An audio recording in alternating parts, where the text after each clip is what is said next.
Hi, this is Rabbi Orlofsky, and welcome to the Rabbi Orlofsky Show. Whether you're watching with our friends over at Toronto Time, or wherever you watch or listen to your podcast, as always, thank you for watching. Thank you for listening.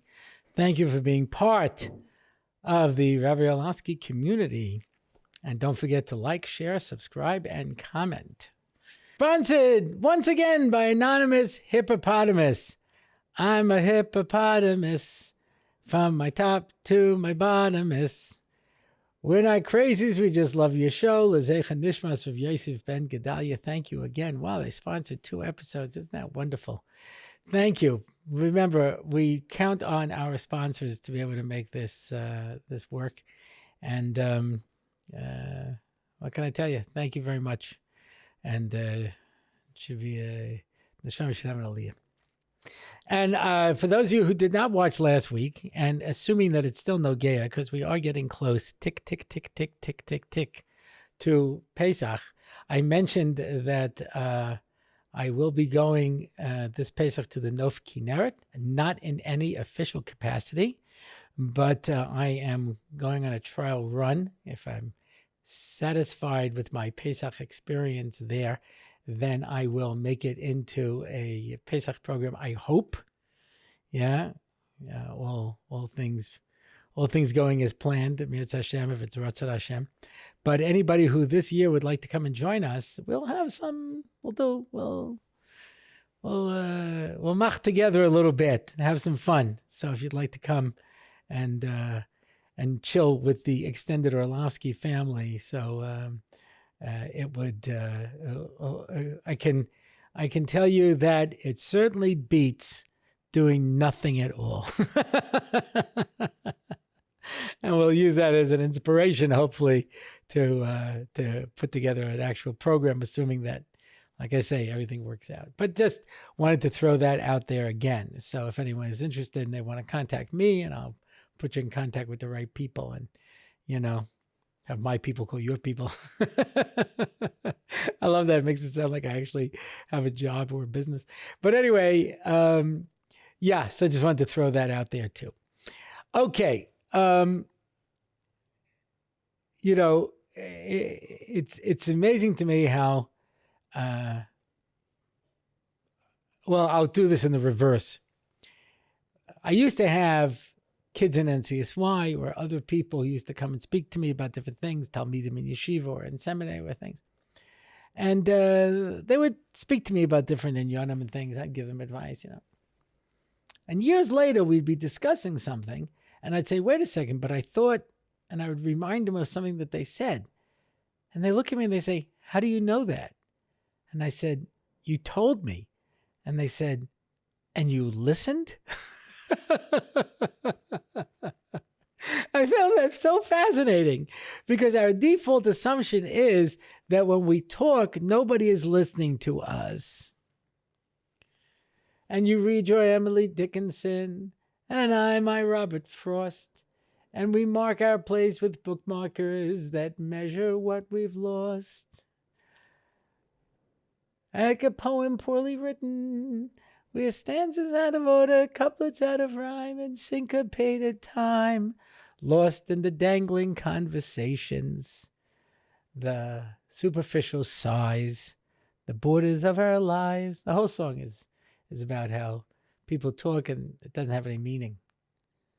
Yeah. Yes, we speak of things that matter in words that must be said. Can analysis be worthwhile? Is the theater really dead? Just talking with nothing in place, no meaning at all.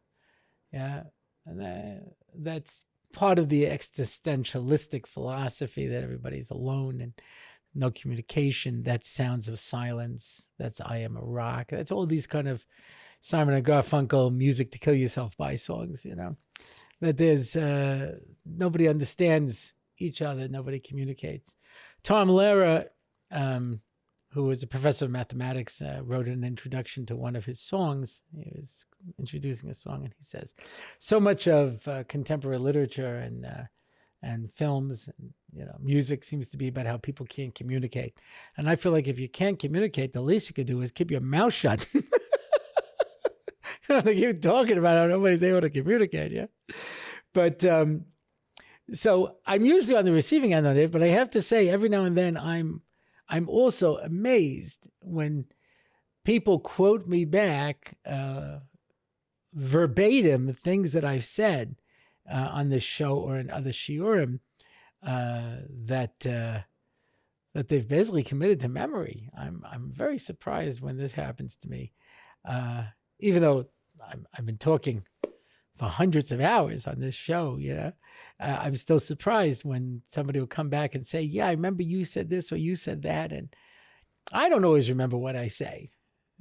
And people say to me, "Why do you laugh at your own jokes?" I said, "Because I'm hearing them for the first time too." He said, "But you've told that joke a dozen times." He goes, "I don't remember.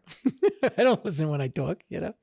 So I'm experiencing it along with everybody else. And that's why sometimes I used to listen to my shiurim, my old shiurim, public shiurim, and I spend 10 minutes building up a kasha, and I'm like, "That's a great kasha." I don't remember what the answer was.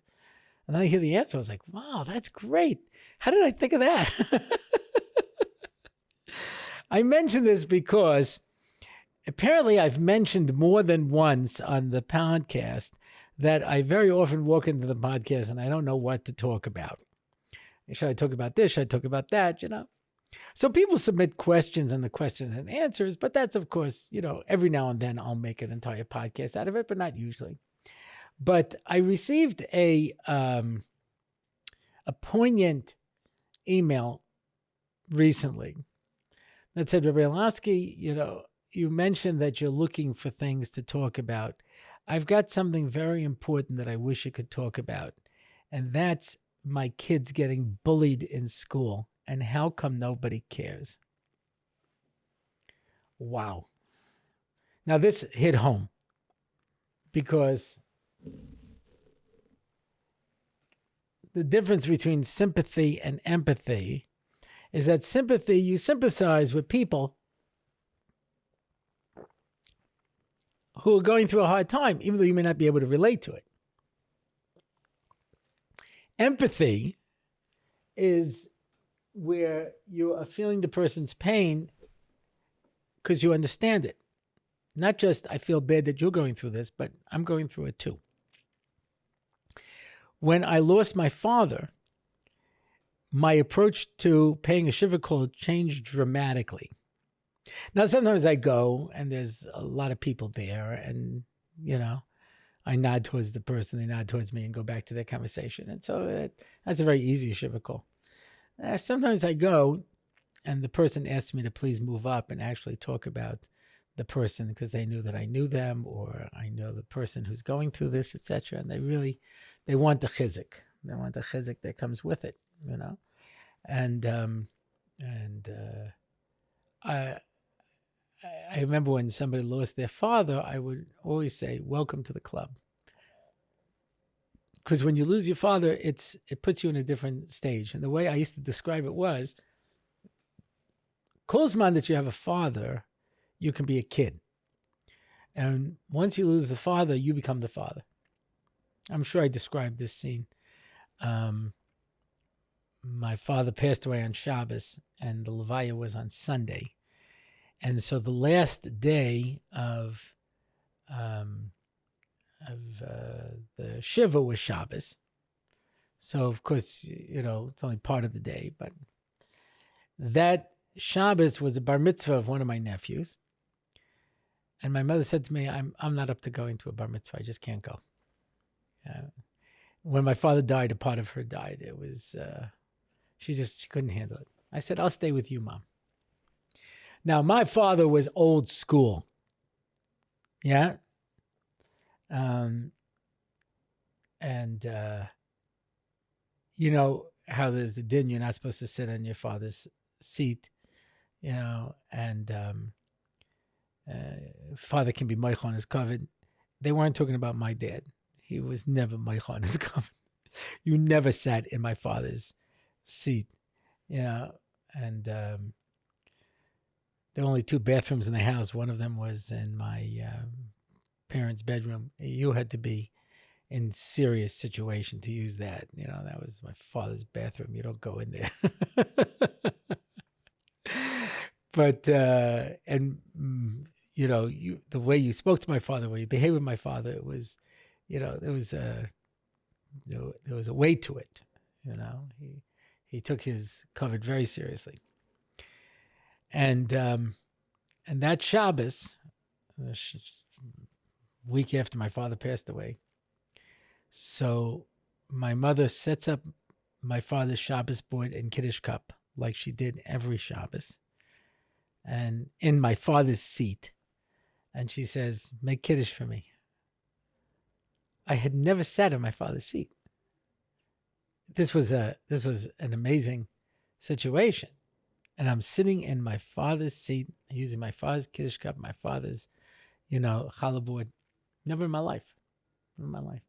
And it drove home the point to me that when you lose your father, you become your father.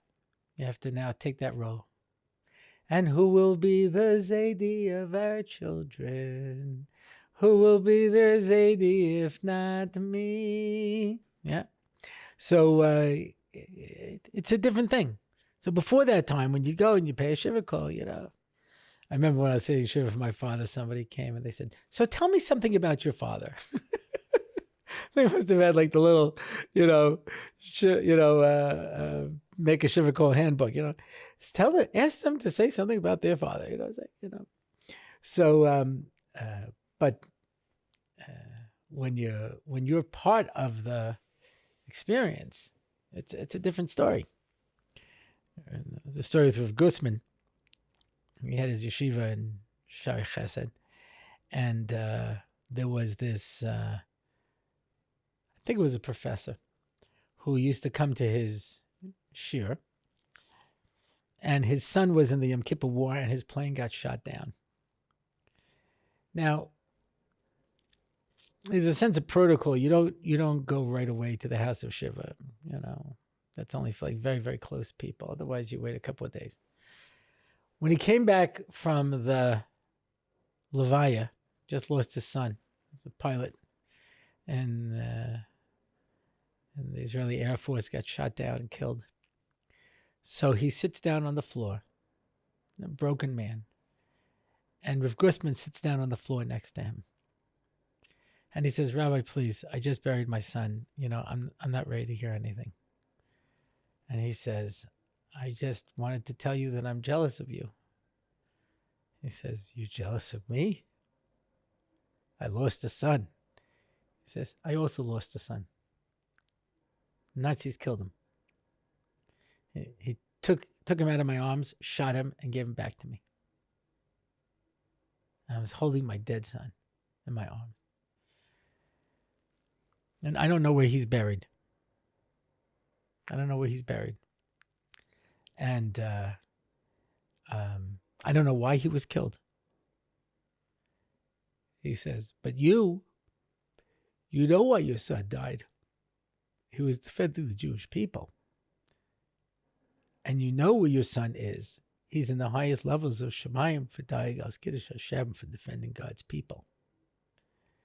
And I know my son is up there in Shemayim someplace, and I know your son is higher up in Shemayim looking down at my son." Rabbi Yochanan lost 10 sons. And he says he used to take a tooth of one of his babies and carry it around. So when he would pay a shiva call, he would say, "This is the tooth of my 10th son that I buried." That should understand. I have a little bit of a sense of what you're going through. That's empathy. So when it comes to the topic of bullying, I am not sympathetic. I am empathetic. I was bullied terribly.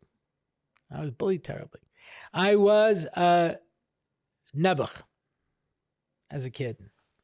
I still am, deep down. I have never changed from being that same nebby kid that I was back then. When I say I was a nebby kid, so you know that in elementary school, there's a caste system. There's the really cool kids, and then there's the cool kids lieutenants, and then there's the next tier down, and then there's the Hamon Am, etc. And then there's the undesirables. And in the caste system in India, they would call them the untouchables, the lowest strata of society. In my class, there were two kids. One was a chubby kid, nose sort of went up like this. He had a little, he was chubby. His shirt didn't quite reach his belly button. The other kid looked like Pigpen from the Peanuts cartoons. There was always sort of like a cloud of dust around him, etc. I'm the kid they picked on. I was under them in the caste system. Today, I don't know why this was important to me. I don't know why. But in elementary school, it was very important. If you couldn't be first in line, then to be second. But the further up in line that you were, yeah. And of course, you can't cut the line. So I never made it to be first in line, but many times I got there to be second in line. And the entire class would do frontsies, backsies. Because, I can't let you cut in the line, but I can let you go in front of me. And then I'd say, okay, now let me go in front of you. It's called frontsies, backsies. The entire class would do this until I was in the back of the line. Now today, in retrospect, I think, why didn't I just go to the back of the line to start with? Recess really held no pleasures for me. Nobody played with me. Nobody talked to me. I would occasionally find a book. If I had a book, I'd sit in the corner and read. Yeah, you had to go outside. You couldn't stay inside, in the freezing cold. So if you're running around, it's not so bad, but I wasn't running around. It's kind of silly just to run around by yourself, So sometimes I would sit in the overhang and one of the teachers would yell at me that I was listening in on their conversations. I really wasn't. I was just trying to stay warm. And I was made fun of. I was insulted. I was occasionally physically abused. And it was just terrible. Nobody intervened because what were they going to do? You can't make anybody like the Nebby kid. And I was a Nebby kid. Nobody would be my friend. Oh, how I wish someone would be my friend and accept me for the way I am. Yeah, forget about it. Yeah. And I was totally alone. That's how I was through fourth grade. To the point I was so picked on. And, I was such a neb that I actually tried to kill myself. But being a neb, I did it like everything else. It was really a nebby attempt at killing myself. I couldn't even get that straight. But my life was just one endless misery and horror. Yeah. Now, that's kind of funny when you talk about people being kept in captivity by Hamas, I don't mean to be overdramatic, but when you're a kid and your world is basically school and nobody likes you, no one has any need for you, nobody has, I didn't succeed academically. I found out later because of all my various learning disabilities, between my ADD and my dyslexia and my focusing problem and my retention problems, etc. I wasn't going to become a great student. Yeah, I was creative. I could be funny. I had a lot of interesting things to say, but nobody would talk to me. Nobody would call on me. I was publicly humiliated by my teachers. Yeah. This continued through my entire career, not only when I was a kid. I'll never forget in French class where the French teacher decided to dedicate the beginning of the class to explain how Orlofsky is like a submarine. He's moving along and then he goes under sea level. She thought this was so clever. And at the time, I didn't know what to do. I didn't say anything. I didn't do anything about it. I have a lot to say now. At the end of fourth grade, we did a trip across the country. Now, to be fair, the status that I held in my house was not much different than the status I held in school.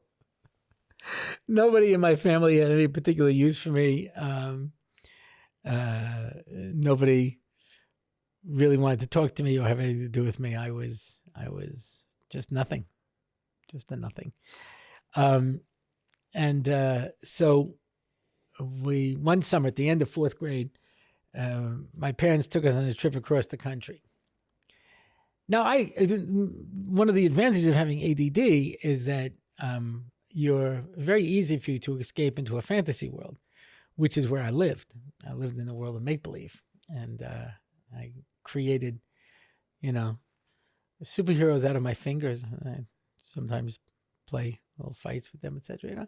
I would draw pictures of things, and I could just sit there and just go someplace into a world of make-believe, which was especially easy for me because since my parents both worked until late at night, I would come home and just turn on the TV and sit in front of it the entire day. So, I always say, when other little kids were memorizing Mishnayos, I was memorizing television theme songs and commercials, which I still know to this day. I pepper my talks with them, obviously, because I still have them. But this is where my life was. So we spent 2 weeks driving to California and 2 weeks driving back. And my brother Gedalia, at the time, of course, he was Gary. He was in an educational program in Georgetown University for the beginning of the summer. So he flew out and joined us in San Francisco. Now, we had this enormous Chevy station wagon. And there was, going there were four of us. So for the most part, the four of us crowded into the back seat. You have to remember that this is the 1960s. People were not makbid on seatbelts. So we were more or less crowded into the back seat because there was also a backpack. But in the backpack, you didn't get the air conditioning, and this is the summer, and so nobody wanted to go in the backpack. Occasionally somebody would, but for the most part, nobody wanted to go into the backpack. But once Gary joined us in San Francisco, there were now 5 of us, so it was too crowded. So Gary said to me, "Come sit with me in the back seat. We'll be able to watch the sunsets," because we were now driving from west to east. And so it was a back-facing station wagon in the back seat. You could watch the sunsets. That's what he said to me. And he said to me, "What's going on? Why are you so unhappy?" And I started telling him about what's going on in school and what the kids do to me and everything. He says, "So why don't you answer them back when they make fun of you? Why don't you say something?" And I said, "I don't know how." And he says, "I'll teach you." And we spent it was less than 2 weeks by this point, but we had spent that time with my brother teaching me how to insult people and how to answer people back. Now, as it turns out, I had a latent talent that I wasn't even aware of. Turns out that this came quite naturally to me.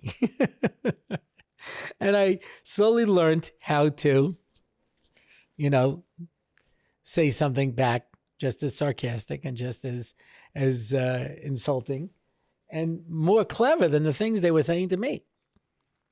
So it gave me the confidence. So when I came back in 5th grade and the people started up with me, I started cutting them down.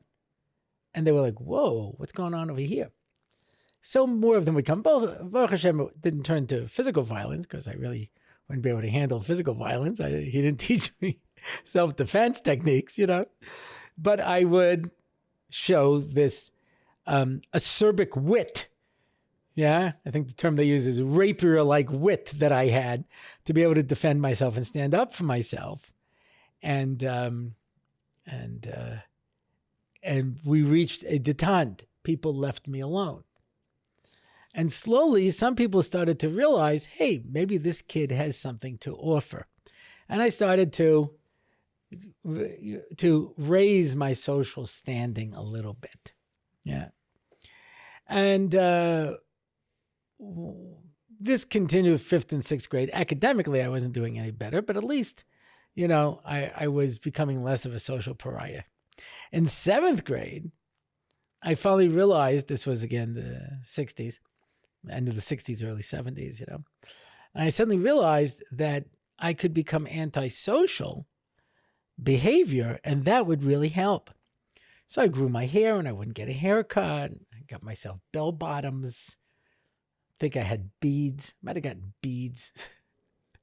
At one point in 7th grade, one time I was burning incense at the back of the class. Whatever, I was using my antisocial behavior to raise my social standing, and it was working. To the point that in 8th grade, I was in the top tier. And I was running for student council president. We call it the GO. Yeah. But in 8th grade, I became frum. And most of the kids in the class, the overwhelming majority, were not. And once again, I was reduced to social pariah. And nobody wanted anything to do with me because I was, that frum kid. So even though nobody was actually picking on me, I was no longer socially acceptable. But at that point, it was kind of mutual, because what they were engaged in, what I was engaged in, were really two different things. I wasn't really interested in being a part of that. But I was still socially acceptable. I just wasn't in the mainstream, Sternbach has a beautiful vart where he says, in Parshas Ba'aloischa, it says that in order to bring the Leviim into the Avoda, you had completely shave them. Their hair, their eyebrows, their payas, their beards, their mustache, so that they looked like a baby. And everybody had to go through this, all the Leviim. And Rashi says, why? Listen to what Rashi says. Rashi says, because the Leviim were there to replace the firstborn, because the firstborn served the Egel. And the Egel was like Avodah Zarah. It wasn't exactly Avodah Zarah, but it was like Avodah Zarah. And Avodah Zarah is called Zivchei Mesim, offerings to the dead. And a Metzora, a person with what's defined as leprosy, it's not leprosy, but it's defined as leprosy. Yeah. Part of his purification process is that he has to be totally shaved. So the Leviim were totally shaved. When I was in yeshiva, we used to call this like this, scratching your ear like this. Yeah. Metzora is called mace. Avodah Zarah is called Zivchei Mesim. The Egel is like Avodah Zarah. The Bechoros were disqualified because of that, and therefore the Leviim have to be shaved.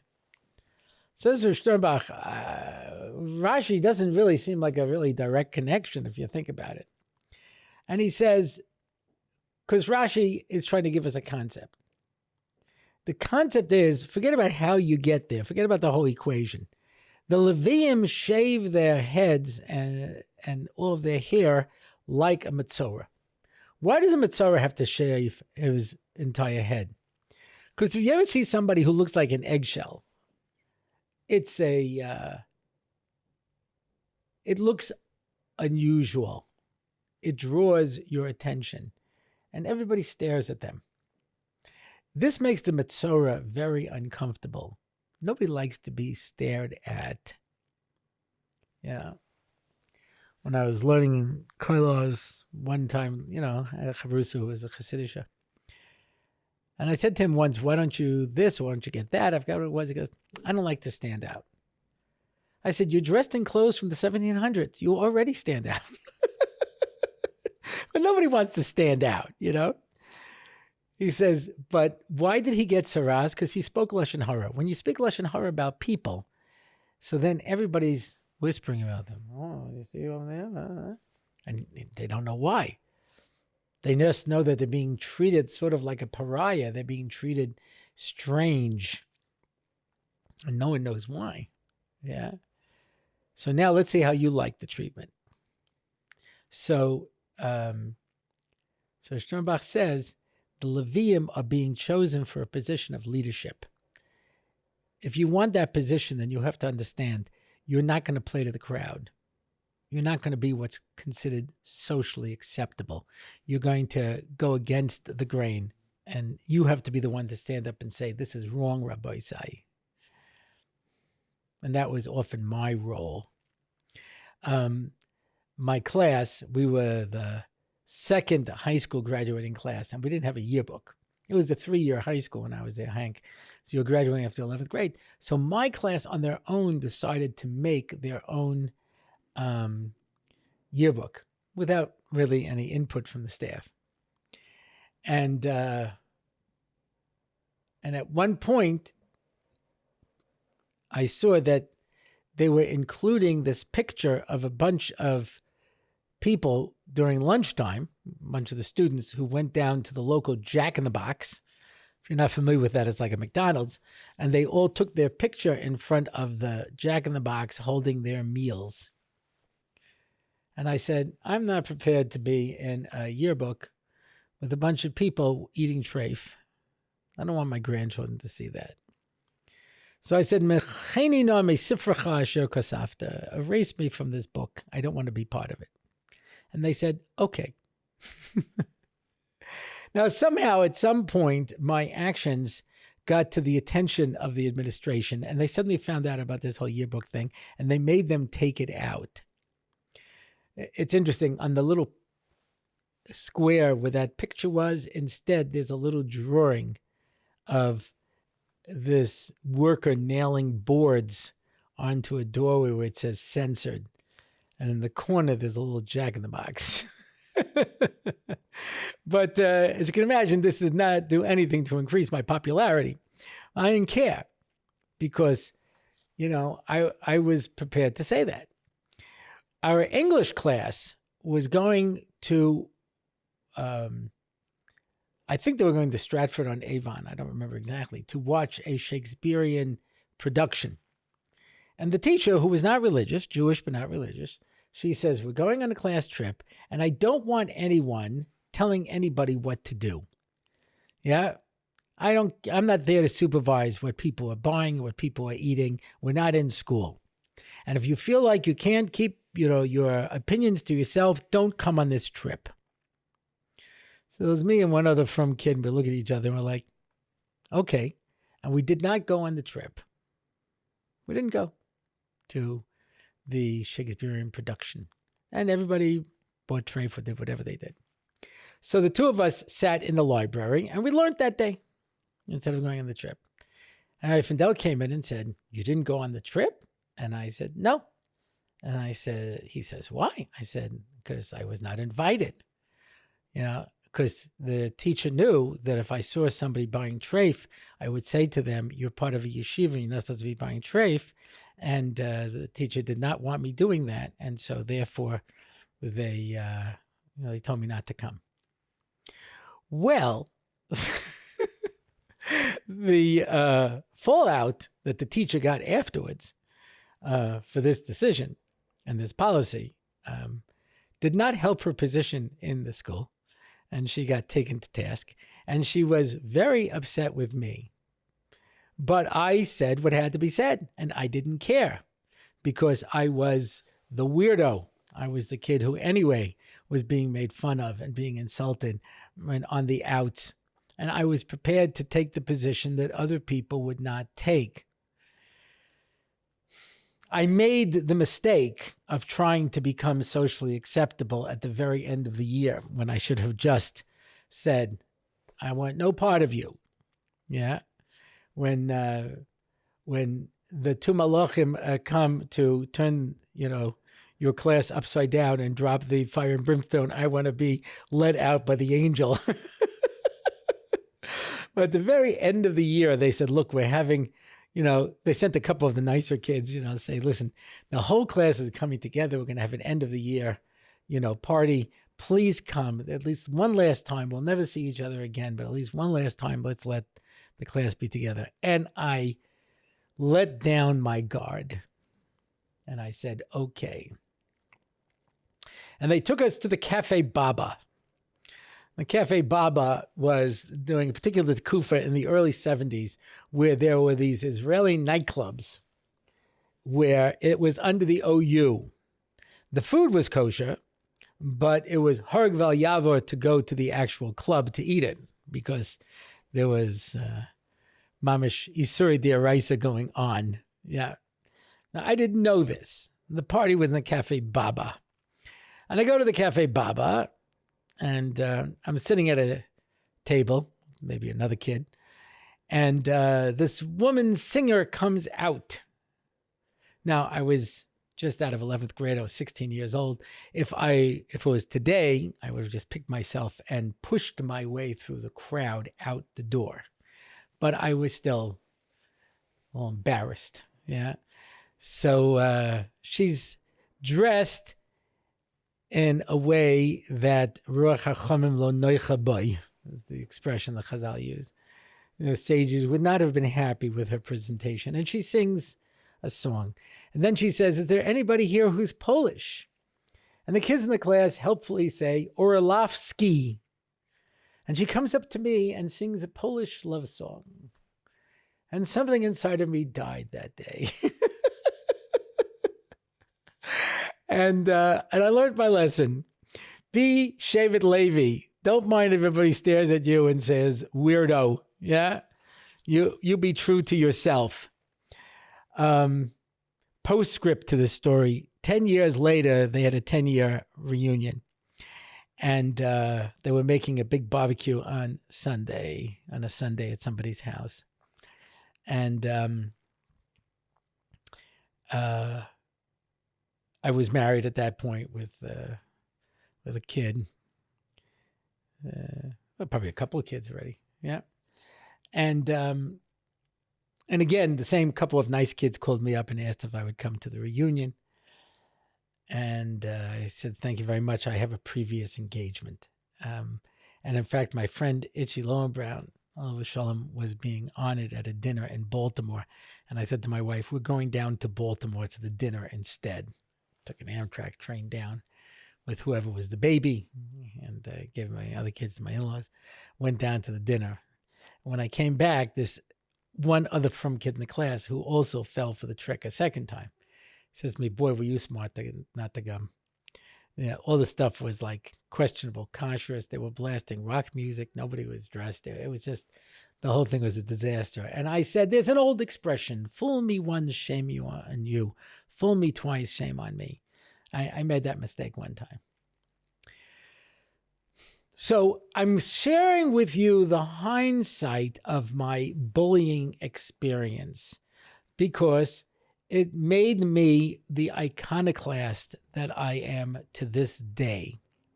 I'm able to be an individual. I'm able to stand up against tides. When everybody's doing something, I don't feel the obligation to do it. And I found the strength and I became frum, and it allowed me to stand up for a lot of my beliefs and situations that I normally would have had a problem with.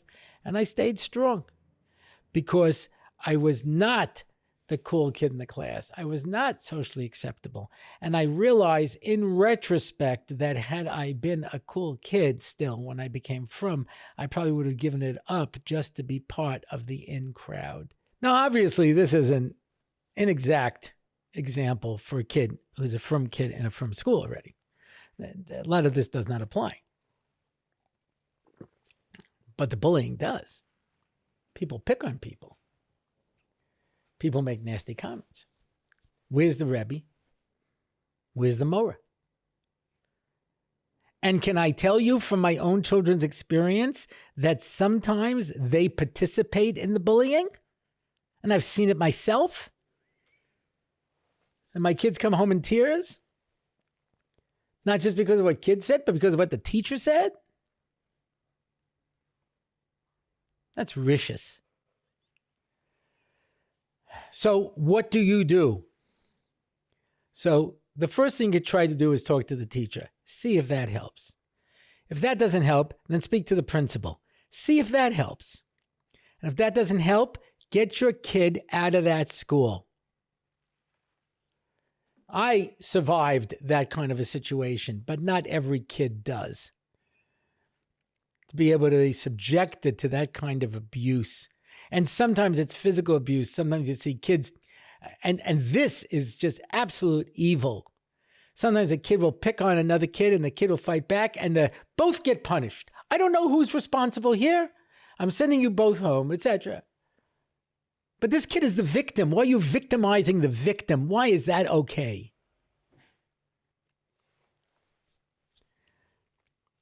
Sometimes my kids, some of my times, they were among the cool kids sometimes. Not everyone all the time, but cool kids. They would make an effort to reach out to the Nebby kids. Not because their dad was a Nebby kid, but just they had it in their hearts. I brought them up with a sense of look out for the downtrodden. If you can find somebody who will take an interest in your kid and stick up for them and defend them, yeah, and bribe these kids if necessary. You know how sad it is when I had one of my kids. She was not having easy time socially. We said, okay, we'll make her a birthday party. We'll invite friends. The teacher found out about it and said, no, you can't make a birthday unless you invite the entire class. 35 girls. So me and my wife sat down and we made a cheshbon and we said, it's kedai to do it to help our kid, raise their social standing. So she took a little pet deck inviting everyone to her birthday, the entire class, and she put it up. And the teacher saw it and called the principal. And the principal came and took it down, and crumbled it up and threw it in the garbage and said, no, we don't have birthdays here. Invite your family. And my daughter said, my family's in America. I don't have relatives here. And she walked out. That's evil. I'm sorry. That's bad. They're going to have to give a cheshbon v'nefesh in the next world for that. A terrible thing to do. Will you have an opportunity to build somebody up and to help them and help their position in the class? And a teacher can go a long way. Because when you have a Nebby kid and a thing like that, and you can ask them a real easy question, the kid answers it, and then you praise him to the sky and make the kid feel good, and the other kids will look at them a little different maybe. Spend a little time on them. Sometimes a kid doesn't have any social training. I went to school before my parents were up, and I was asleep before they came home. Nobody taught me, basic hygiene, change my clothes. I've told this story before, but Hanoch Tello, who is, of course, one of my heroes, he told me this story that I just think is just so unbelievable. He says his son had a Rebbe who he thought was a very effective Rebbe, but he had not mastered the art of personal hygiene. He says it could be that obviously his parents never taught him. So Hanoch Tello came at the end of school, waited till all the kids left, and he said to him, and the reason that this story is so incredibly impressive is because how many of us would put ourselves on the line to do this? And Hanoch says to him, you're such an effective teacher, and it hurts me that your effectiveness is being limited by something as silly as this. So this is what I've bought you. And he takes out a bag. This is soap. This is shampoo. This is toothpaste. This is a toothbrush. This is mouthwash. You understand? This is deodorant. I'm going to explain to you what to do with everything. And he gave him a primer in personal hygiene. I don't know the end of the story. It's a literature story. He just told me that he did this. And I thought to myself, what a beautiful thing to do. You see a kid who doesn't know how to dress or how to talk or how to do certain things, and you reach out to that kid. One of the reasons I was a Nebby kid is that I was not coordinated enough to really play sports. And so I was always the last kid chosen, and it was like, all right, fine, we'll take Orlofsky, but you have to give us somebody else to compensate. When I was in camp, they invented a new position for me called deep center field. By the time I got out there, it was time to walk back. Sometimes I wouldn't even bother walking back. It was, no one had any use for me because I couldn't play sports. If I had been born in ancient Sparta, they would have taken me up to a mountain to die of exposure. So I wasn't sports-like. I wasn't cool. I didn't know how to dress. I didn't, I was smart. I was charming. I was funny, but no one knew it because nobody would talk to me and have anything to do with me. So don't let your kids go through this if you can help it. And any school, and I know I have educators who listen to this, you have to make this a priority. And if you see a kid is being bullied, then you figure out how to help that kid. And if you don't know how, then go to the principal, And if that doesn't help, then you go to the parents. But do something. Yeah? As Winston Churchill says, all evil needs to succeed is for good people to do nothing. Don't let kids be bullied. Don't let kids be hurt. Trust me, if that was your kid, you wouldn't want it to happen to them. And, as Rashi says, as the Gemara in Sanhedrin, Banim, Talmidim kibanim. Your students are like your children. And if you wouldn't want that to happen to your kid, then you don't want it to happen to your student. Stick up for them and help them in any way that you possibly can. Okay. And that brings us to the question and answer portion of our program by Anonymous. What is the role of Emunas Chachamim? If a Rav advises that a particular school is better for me without explaining why, but I disagree, am I obligated to follow his guidance? Okay, there's a lot of details left out of this question. If a person says, I don't think your kid should go to that school, and you say, why? And you say, Stam, I have spoken. Yeah, unless that's a Navi, that's not going to work. You are not just within your rights, but obligated to say why. Because obviously, a paisek can only paskin based on the information that they have. If they don't know, they can't really tell you. I heard this story, terrible story, where this husband goes to Rabbi Yosef and asks for a heta to use birth control. And he sets up the shaila in a particular way that Rabbi Yosef says, well, I don't see where there's a tzad to use birth control. So he tells his wife, and his wife kills herself. And he goes back to Rabbi Yosef. And Rabbi Yosef says, you're a rotzeach. You're a murderer. You didn't tell me that your wife was suffering from depression. How was I supposed to know that? How could I possibly give advice? One of the worst stories that I've had in all my years that I'm working in the field.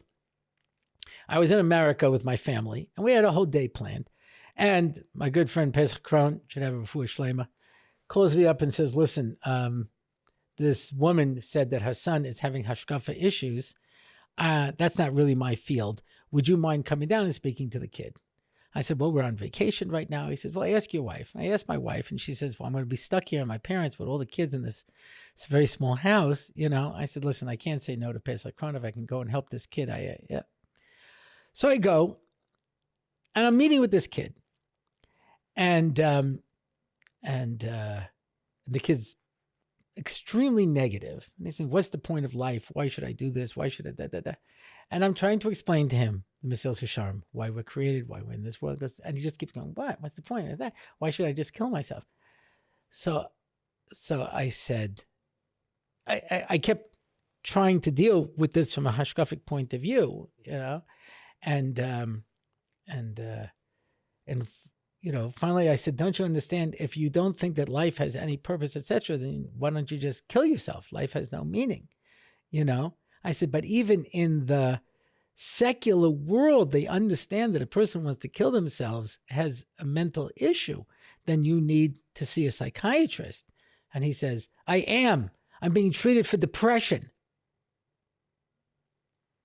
So I look at Pesach Kron, he looks at me. I said, did you know? I said, I didn't know. Okay, so I tried to backpedal as best as I could because I'm not a psychiatrist. I'm not there to deal with these kind of issues. I was told as a kid who has hashkafa problems, who has questions on Judaism, not someone who's suffering from a form of mental illness. Anyway, I called Pesach Kron afterwards, and I said, how did the story end up? And he says, not good. The mother's very upset, etc. Okay, what could I do? I did the best that I could. I didn't know who the mother was. But a year later, I was giving a shiur in Queens, where obviously these people lived. The mother comes up to me in public and attacks me. What you did was a train wreck. You ruined my kid. You messed him up. You made things worse than that. Who are you to start talking to a kid with depression? You're not a psychologist. I said, I know I'm not a psychologist. You didn't tell me that this kid has psychological problems. You told me he has hashkafa problems. I couldn't get a word in because she came with a friend, and the two of them are just talking and attacking me. And I just, talk about no good deed goes unpunished. So that was one of the worst things, But what I was starting to think is this kid was already depressed. You had him before I did. So if the kid is depressed, it's not because of me, it's because of you. And now that I meet you, I understand why this kid is depressed, because if you were my mom, I'd want to kill myself also, So if someone told me there's a kid who's suffering from some psychological problems and has depression, will you come and speak to him? I'd say, of course not. I'm not a psychologist. So you gave me the wrong information. So I would say, why? When you tell me my kid shouldn't go to that school, why? And it could be because you don't have all the information and all the facts. Let me hear what your reason is. But not just, the rabbi said. What do you mean the rabbi said? Why did the rabbi say it? Pesach Kron tells a story that he was trying to decide between two chadorim. And he asked Rabbi Dovid Cohen. And this is one of his shiurim that he recorded. So I feel comfortable telling the story. And he says to him, don't send your kid to that place. He goes, why? He says, because you're not allowed to teach there unless you have a beard. And Pesach Kron didn't have a beard. The reason he didn't have a beard, I think, and he never really spoke it out, the reason he didn't have a beard is because he did a lot of brisim for not religious people. And if you come with a big beard, they look at you as a rabbi as opposed to a professional. And he would come in and he would wear like a doctor's coat, etc. And, he conducted himself with a love of professionalism that made secular people feel comfortable. He says, you don't want to go to a school where your kids might look down at you because you don't have a beard. Okay, now I understand what your logic is. I understand what your thinking is.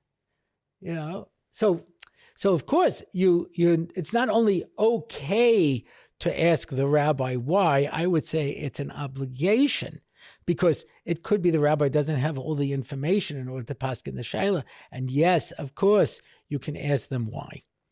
And David asks, wonderful name, if being Zecher to Olam Haba and bringing Moshiach are some of the main goals for us, how can we know so little about what they will actually look like?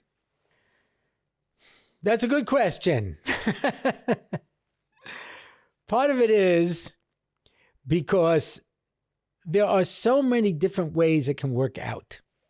We say at the Pesach Seder, Hashem chishev es haketz. Kodesh Baruch Hu figured out the time of redemption. Now, we all know the Rashi. Rashi says it in a number of places. Avraham is told, they knew it was going to be 400 years. And we know that the 400 years gets counted from the birth of Yitzchak. And Yitzchak, when Yitzchak was born, he had Yaakov when he was 60. And Yaakov was 130 when he goes down to Egypt. It's 190. We were down in Mitzrayim for 210 years, as we know Gematria ever do. And that's the 400 years. Chishev as Kate means if the Geula was supposed to come earlier, Kodesh Baruch Hu could have worked out the predictions any way he wants. Don't worry about it.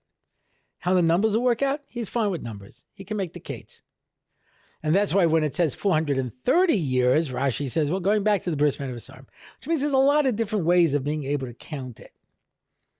And that's why the original Golus didn't have to be in Mitzrayim, because it never mentions Mitzrayim, never mentions Egypt. It could have been when Yaakov went to Lavan. That could have been the Golus. It's a prototype for everything that happened in Mitzrayim. And we could have been, how do you work out the 400 years? Don't worry, Hashem will work out the 400 years. There's plenty of ways of working out the numbers. Yeah? So that's why when you have these people who make these calculations, Mashiach's going to come this year, Mashiach's going to come that year. Don't worry about the predictions. God can work out the calculations any way that he wants. Hashem Chishav is a case. There's also different ways Mashiach can come based on what we deserve. Whether he's going to come in a normal fashion or in a supernatural fashion. There's different ways it can work out, different ways it can play out.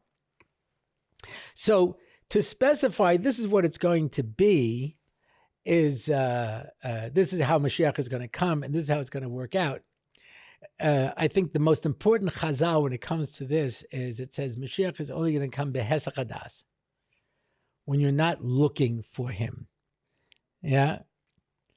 There's a scene in one of the Hitchhiker Guide to the Galaxy books where Ford Prefect, who's this alien, and he's with this guy Arthur, who's the last Earthman left, you know, and he says, "1 second. I think there's a spaceship." And he keeps looking through the corner of his eye and moving around. He says, "What are you doing?" He says, "It's surrounded by a OPP field." An OPP field makes it invisible. An OPP field is other people's problems. It says you could have something with an OPP field and you would walk right over it and not even notice it. That's really brilliant. It's the only way you can watch it. See it, kid, was catch it out of the corner of your eye, you know? So, so if you're waiting, if you expect Mashiach is going to come this moment, he's not going to come. That's not how it works. Yeah, it's going to be what you don't expect. So if I tell you, yeah, he's coming at this time and in this way and etc. Bikesh Yaakov legalos esakates. Yaakov wanted to tell the time of the final redemption. Hashem stopped him. So we don't know for sure. There are aspects that we don't know. And therefore, let's say I knew that Mashiach's coming in 4 years. Okay, so I'm drifting till then. But I know that he can come today. Mashiach can suddenly appear. And I don't know how it's going to work out, but that's okay. There were a lot of things in Jewish history that I didn't see them coming. Purim is an example. Nobody saw the way it was going to play out in the end until Mordechai came out in the Levush Malchus. Nobody understood it till he came out in the royal clothes, and they suddenly saw that was Haman hanging on the gallows and not Mordechai. Until then, they couldn't understand it. Because we think we know, and we don't know. The Geula is going to come in that way. As far as Olam Haba, you can only use Mishalom because it's a place that's only Ruchnius, and how do you explain that to somebody who's Gashmi? A person who's physical has a limited ability to understand spirituality, and therefore I can only explain it as much as I can, b'derech moshel. And so all of these things have to be used in, I remember Moshe Shapiro said once, why are so many midrashim written in a fantastical way with really tremendous exaggerations? He says, because I'm trying to give words to something that you can't understand. So I have to try to find things that I can give you that you can use as a basis for comparison and for understanding. So there's an interesting Maharal that also says, you won't find Olam Haba mentioned in the Torah. It's only alluded to. Why? Because I want you to keep the Torah for this world. I'm not just promising you Olam Haba when you die. I'm telling you that you can get the ultimate pleasure here. As the Mesilas Yesharim says in Perek Chavav, Holech ba'artzos hachayim odenu po ba'olam hazeh. When you reach the level of Kedusha, you are walking in the lands of the living in this world. That's the ideal. That's what we're supposed to try to do to to get the spiritual pleasure in this world. And I'm not selling you, yeah, this world is nothing and give up everything, and when you die, it'll be good. No, it's going to be good now. Vayarm Shemoah, you keep the Torah, you'll get all the bracha now. You see all the bracha in this world and enjoy it. And that's why we can't really describe it, because until you've been there, how are you going to experience it? What's your frame of reference? You're not spiritually developed enough to be able to understand what an Olam Haba is. Okay, that's it for this episode. If you want to find out more about the show, you can go to my website, RabbiOrlofsky.com. You can leave a comment. You can ask a question. You can sponsor an episode, sponsor a Parsha and 5, sponsor a question and answer. You can sign up for one of my online shiurim, the Tefillah Shir, the ladies' Mesil Shasharim, the men's Daf Yomi, and Mitzvah Hashem, we're working on the question and answer class. If you're interested in that, please contact me, and hopefully that'll start after Pesach. And that's it for now. Until next time, this is Rabbi Orlofsky, and this has been the Rabbi Orlofsky Show.